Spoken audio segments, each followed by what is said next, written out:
pernah nggak sih diberitakan mengecewakan atau tidak sesuai yang merugikan? Lalu apa yang dilakukan oleh Mbak Fani dan Mas Aldi Taher?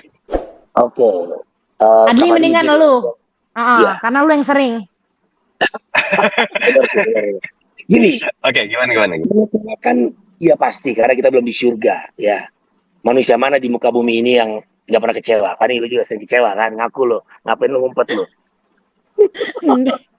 Tapi yang pasti gini, Berat lu. kita tetap harus klarifikasi, silaturahmi. Itu tadi, misalkan si wartawan nanya, apakah benar Aldi Taher diberitakan bla bla bla. Nah, akhirnya kita kan harus klarifikasi untuk menjelaskan. Apalagi kita sudah menginjakan kaki sebagai public figure atau kita sebagai seorang entertainer atau artis bahasanya, penyanyi atau apalah, yang kehidupan kita yang akhirnya itu dimiliki juga oleh publik gitu. Ya kan? Apalagi sekarang ini udah era sosial media, bukan pemain sinetron, penyanyi aja. Ya, TikTokers, bahkan orang punya akun YouTube atau akun sosmed, sosial media Instagram atau apa, tiba-tiba konten dia viral nih, yang nonton 100 juta misalkan ya, atau 10 juta, itu kan dia termasuk sudah menjadi public figure ya, sudah ditonton orang gitu kan. Nah, akhirnya infotainment ini kan memberitakan gerak-gerik mereka. Nah, akhirnya kalau misalkan ada satu berita, ya kita nggak perlu ya tadi mungkin bahasanya kecewa atau gimana, kita klarifikasi gitu. Kalau saya selalu mengutamakan itu, misalnya ada isu atau apa, ya saya jelaskan biar nggak salah paham, biar nggak blunder, insya Allah. Silakan Ibu. Oke. Aku yang nggak punya komen apa-apa karena aku nggak pernah diberitain macam-macam. Sebenarnya menurutku ya berita tuh ada triggernya biasanya kan.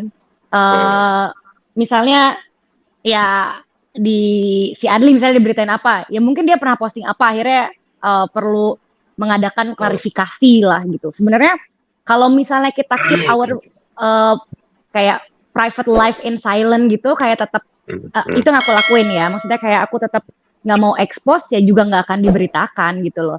Kan menjadi buah bibir ketika itu misalnya di sharing di sosmednya, di sharing di YouTube-nya, di sharing di talk show mana, makanya menjadi pemberitaan. Tapi kalau misalnya kita memilih, enggak, gue nggak mau ngebahas itu, atau gue nggak mau datang ke acara ini karena kalau gue ke acara ini pasti gue ditanya hal yang kayak gini-gini.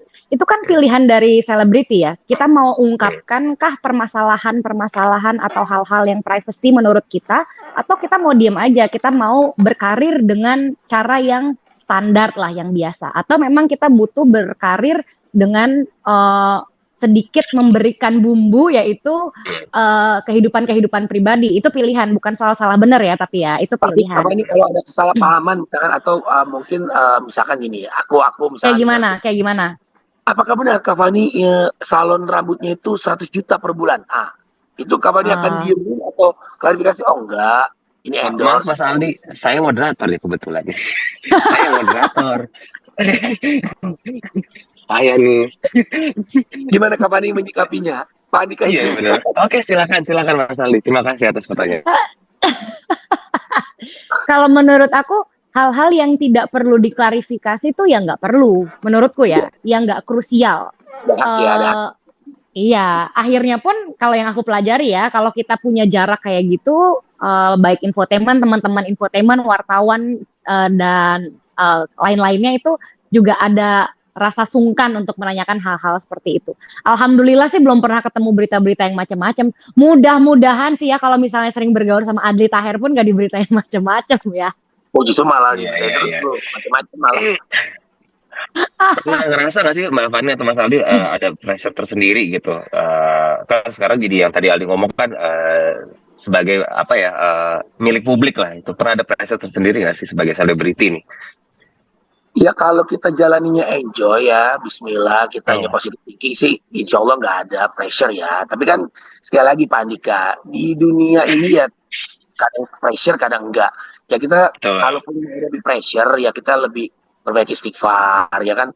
Nanti nggak pressure itu di surga, nah makin pressure di neraka, kan gitu aja udah. Ya. Jadi enjoy aja sih. Kalau Mbak Fani sendiri pernah nggak sih? Pressure sebagai seorang selebriti ya, ada kayak kita tuh kayak kita ngerasa misalnya kayak punya tuntutan kemana-mana tuh harus rapih gitu loh. Karena itu kadang aku masih pengen kemana-mana rambut diuntel, pakai baju santai, masih pengen kayak gitu. Tapi karena kita tampil di publik, mau nggak mau kita punya tanggung jawab untuk selalu terlihat rapi. Itu sih kadang masih aku alamin setiap hari. Di saat pakai baju yang kayak jelek banget itu kayak pakai masker, pakai kapucong, udah segala macam. Aduh, ternyata enak juga ya kayak gini. Karena rasanya ngumpet gitu, rasanya enak. Cuma ya itu sebenarnya bagian dari resiko pekerjaan sih menurutku. Bukan akhirnya tertekan terus nggak mau kerja di dunia kayak gini nggak enak, bukan ya. Cuma itu salah satu resiko yang memang aku rasain setiap hampir setiap saat gitu kalau ke ruang publik gitu. Oh, Pernah diberitain pemberitaan hoax nggak? Terus gimana nanggepinnya? Pemberitaan, nah gini, ya sekali lagi ya, balik lagi ya, kita di dunia yang namanya ujian itu ada ya Mas ya, kesalahpahaman itu ada, makanya butuh klarifikasi, butuh. Saya itu selalu menerapkan kalau memang ada berita sekiranya, oh gue nggak gitu kok, gue nggak ngelakuin itu kok, atau ini kok beritanya begini, ya kita klarifikasi itu sebenarnya sekarang mudah, sudah bisa ngomong di sosmed, taruh aja di Instagram, nanti teman-teman akan ambil berita itu sebagai klarifikasi kan. Mungkin kadang kan orang belum ada ketemu waktunya klarifikasi, ketemu media langsung preskon istilahnya ya. Sekarang kan sudah Allah mudahkan, itu ada sosial media, itu pun teman media bisa ngambil satu itu statementnya mereka dari situ kan. Nah kalau dibilang pernah nggak beritain hoax, ya mungkin pernah, cuman kalau saya nganggap ya udah santai aja lah. Yang penting kan kita nggak ngerasa, kalau nggak ngerasa ngapain mesti marah atau mesti kesel kan gitu. oke. Mbak Fani? Aduh nggak pernah lagi. Nggak pernah ya? Ya udah jangan. Makasih ya guys. Alhamdulillah. Oke, ini mungkin pertanyaan pertama buat Bang Aldi dulu nih. Cok nyanyi dulu Bang, Look at the Stars. Oke, Assalamualaikum, Shalom, Om Swastiastu, Namo Buddhaya. Panjang nih banyak. Ya terbuat semuanya. Look at the stars, look at the shine for you. I love you infotainment, I love you media. Wartawan. Begini Bang, langsung ke pertanyaan. Boleh. Bang, buat Bang Aldi nih, Bang Aldi kan sekarang juga bisa dibilang lagi muncul di mana-mana, di sosmed, di YouTube, di TV kan lagi muncul. Nah, Bang Aldi sendiri, menurut pandangan Bang Aldi, seberapa besar sih infotainment ini mempengaruhi karir Abang sebagai seorang public figure? Nah, yang kedua mungkin bisa dijawab sama Bang Aldi atau Kak Fani. Kebanyakan kan public figure sekarang lebih milih untuk klarifikasi nih kalau misalnya ada masalah, atau terus klarifikasinya di sosmed atau di YouTube. Nah, untuk klarifikasi, pandangan kalian sendiri gimana sih itu? Ini tadi udah dijawab sama Bang, cuman tambahin dikit aja. Ya, bismillah ya. Jadi gini, memang Mas, kalau dulu saya ini artis apa ya, boleh Dulu bilang ya. tua juga loh. Bener. Udah tua lah, saya artis tua udah. Ya karena saya udah nggak muda, saya udah 40 tahun Mas. Saya berkarir di dunia entertainment ini alhamdulillah dari tahun 2001. Ya, dan tahun 2001 itu belum ada sosmed.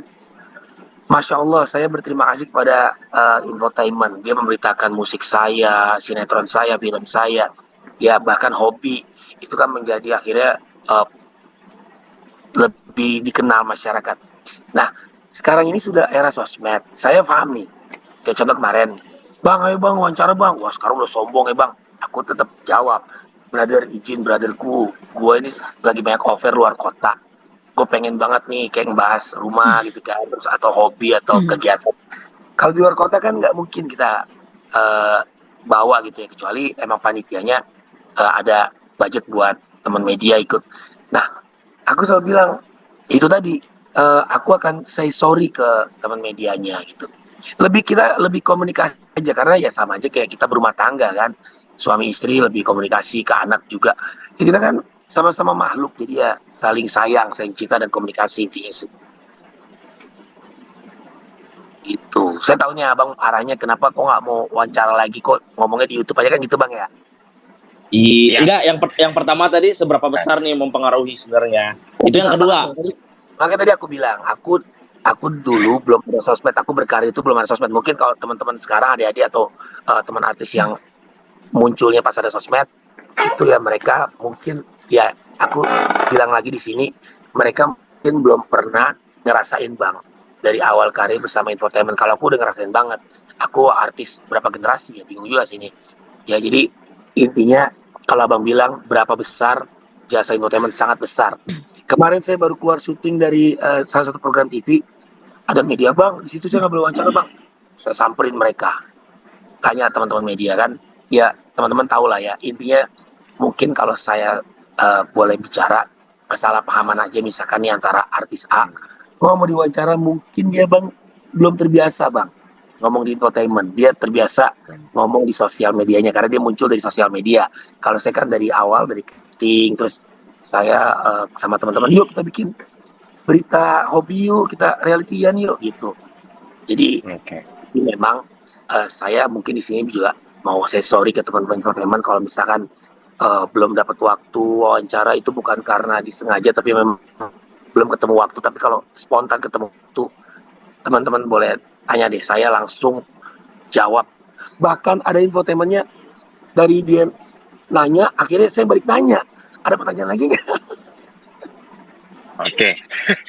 Mbak Fani kayaknya sudah mewakili atau gimana? Mbak Fani mau nambahin? Wow. Itu sekarang kan banyak public figure yang milih media lain seperti sosmed atau YouTube nih untuk klarifikasi kalau ada masalah atau kasus. Nah, pandangan Mbak Fani gimana nih? Menurut aku sebenarnya nggak masalah sekali sih harusnya ya. Justru kan teman-teman infotainment juga jadinya lebih mudah untuk mendapatkan informasi dan klarifikasi yang kalian inginkan kan. Misalnya kayak tinggal comot, terus abis itu ambil sumbernya dari mana, terus diberitakan di media infotainment gitu. Sebenarnya kan lebih enak. Mungkin mengapa seperti itu karena lebih nyaman untuk klarifikasi kalau emang kita pengen klarifikasinya pengen ke talk show aja nih yang memang dia percaya dia ngerasa aman untuk ngobrol sama orang tersebut, atau pengen di sosial media aja nih karena yang pengen di share hanya sekelibat itu aja, misalnya 1 menit atau 5 menit itu aja. Kalau dulu kan mungkin datang klarifikasi dengan berbagai macam pertanyaan, mungkin nggak nyaman juga. Jadi menurut aku nggak masalah sih harusnya. Toh keduanya tetap bisa mendapatkan benefitnya, dari infotainment bisa dapetin informasi, dari pihak yang diberitakan juga bisa memberikan klarifikasi, gitu sih. Ya, mungkin aku bisa nambahin. Jadi gini mas, sebenarnya mereka kenyataan kayak gitu. Sekarang media kan luas ya, tambah lagi sekarang sosial media. Itu tetap media juga, walaupun orang punya satu akun sosial media, walaupun dia bukan public figure, itu sudah jadi media. Nah, teman-teman media mungkin mikir, kok sekarang lebih banyak lu ngomong di YouTube. Kenapa? Kalau dulu kita kan sering press con, satu meja, teman ngumpul. Kalau aku tetap, itu juga aku lakuin di YouTube juga, karena nah tapi kan tetap yang dicarikan sebenarnya klarifikasinya ya soal pertanyaan atau isu yang lagi dilontarkan gitu ya mengenai narasumber tersebut. Lebih esensinya kan lebih jawabannya sih. Mungkin karena sekarang ya sudah dipermudah di banyak media, sosial media khususnya, jadi teman-teman bisa nyadur dari situ. Sebenarnya mungkin kalau aku wakilin ya izin teman-teman media, kita nggak ada niatan nyuekin media. Kalau dari aku ya, sebenarnya mungkin lebih waktu aja sih. Lebih waktu. Saya kalau ketemu langsung, aku tuh peladenin gitu.